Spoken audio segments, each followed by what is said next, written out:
Welcome to The Explainer. I am so thrilled to have you here today. Look, if you're looking to truly master cloud computing, you have definitely come to the right place.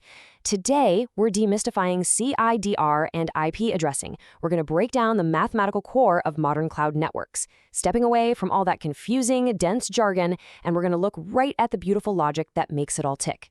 Okay, let's dive into this. Here's our roadmap for The Explainer. First, cloud networking need. Second, structure of an IP address. Third, what is CIDR? Fourth, network and host calculation. And finally, rules for valid hosts. It's a highly logical path, so let's get right to it. Before we start building these massive, complex cloud architectures, we really have to ask ourselves, what's the most critical prerequisite? Is it knowing every single operating system inside out? Maybe having a deep, expert mastery of database management? And well, while those are incredibly important, there's one foundational layer that absolutely dictates your success in the cloud. That foundation is networking and CIDR. Honestly, more than OSI layers or individual hardware devices, understanding classless interdomain routing is the ultimate key. You simply cannot secure or even efficiently manage a cloud environment without mastering this base level first. Section 1. Cloud networking need. Every major cloud provider out there relies on creating distinct virtual divisions. For instance, AWS uses virtual private clouds, or VPCs, and Azure uses virtual nets. You absolutely need these virtual boundaries to logically separate your components. Just think about it for a second. You might have web applications that need to be accessible to the whole world on a public subnet, right? But at the same time, your highly sensitive database servers, those must be locked down tight in a private subnet, totally shielded from the open internet. To safely and efficiently divide your infrastructure up like this, you really need a flawless grasp of IP addressing. Section 2. Structure of an IP address. To actually understand how we build those subnets, we've got to look at the anatomy of modern IPv4. Now, we're officially moving away from the old, rigid, classful systems you might have heard of, things like Class A, B, or C networks. Instead, if there's literally one number you remember right now, make it 32. An IPv4 address is quite simply a 32-bit number. That's it. I know it can look pretty intimidating when you see a long string of numbers written out, but don't panic. From this point forward, it is just basic, simple math. Let's see exactly how that 32 is broken down. Take a standard IP address, like 10.10.10.0. To humanize, sure, we just see decimal numbers. But to a machine, this is actually a string of 32 binary bits, divided into 4 distinct blocks, or what we call octets. Each octet holds exactly 8 bits. So, 8 plus 8 plus 8 plus 8 gives us our total 32 bits. Under the hood, that decimal number 10 is simply represented in an 8-bit binary format as 00001001.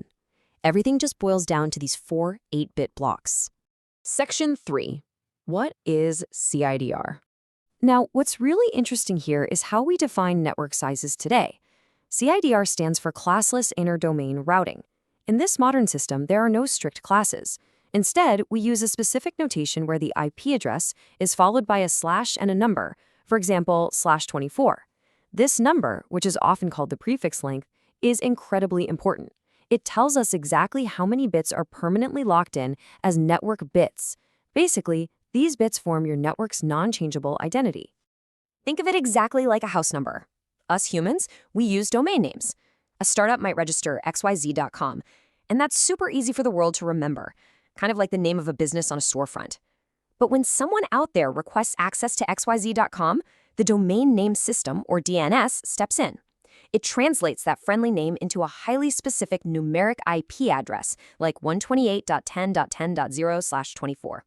This numeric address and its CIDR block represent the actual physical building number that the routing machines use to instantly direct traffic to the correct network. Section 4. Network and host calculation. Okay, so once we have our virtual building established, how do we know how many individual machines, or hosts, can actually fit inside it? As a cloud engineer, you can figure this out with just simple subtraction. Start with your 32 total bits. If your CIDR notation is a /24, just subtract those 24 locked network bits from the total. And what are you left with? Exactly 8 remaining bits. These 8 bits belong entirely to your hosts. So, the absolutely crucial point here is that having 8 host bits does not mean we can only have 8 devices. Because we're working in binary, we calculate this as 2 to the power of 8. And 2 to the power of 8 explodes that number out to 256 possible host addresses inside this specific network. Section 5. Rules for valid hosts. So we have 256 possible addresses. But here's a vital question for you. Can we actually hand out every single one of those 256 addresses to hardware? Like, can I just go and plug in 256 laptops? Well, the short answer is no. And that's because of 2 vital exceptions. Out of those 256 addresses, 2 must always be reserved. The absolute lowest address, ending in .0, is reserved for the network ID. It identifies the network itself. If you mess with the 0 address, you risk sending traffic into a total black hole. Then, the absolute highest address, ending in .255, is the broadcast address. If you send a message to this address, it literally shouts that message to every single machine on the network, simultaneously.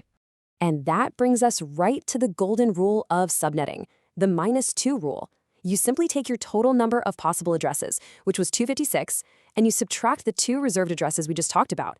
This leaves us with exactly 254 valid, usable hosts. No matter what CIDR example you're given in the real world, always calculate the total and then subtract 2 to find the actual number of devices you can securely connect. And this brilliantly illustrates how a network administrator actually goes about their day. In our startup example, they now have exactly 254 identities to hand out. They might assign .1 to the first employee's laptop, .2 to the second laptop, .3 to the firewall, .4 to the router, hey, maybe .5 to the smart coffee maker in the break room, and so on, all the way up to .254. It is a perfectly systematic, logical way to map out and configure a network. But here is where it gets really exciting. Imagine that same startup comes to you and says, you know what? We don't want all 254 devices on the exact same level. We need 50 addresses totally isolated in a highly secure private subnet for our databases, and then maybe 50 in a public subnet for our web app. So how do we take this single block of 254 and logically slice it up internally? Well, that process is called internal subnetting, and that is exactly the incredible challenge we are going to conquer in our next explainer. Thanks so much for joining me to demystify CIDR today. Keep building, keep exploring, and I'll see you next time.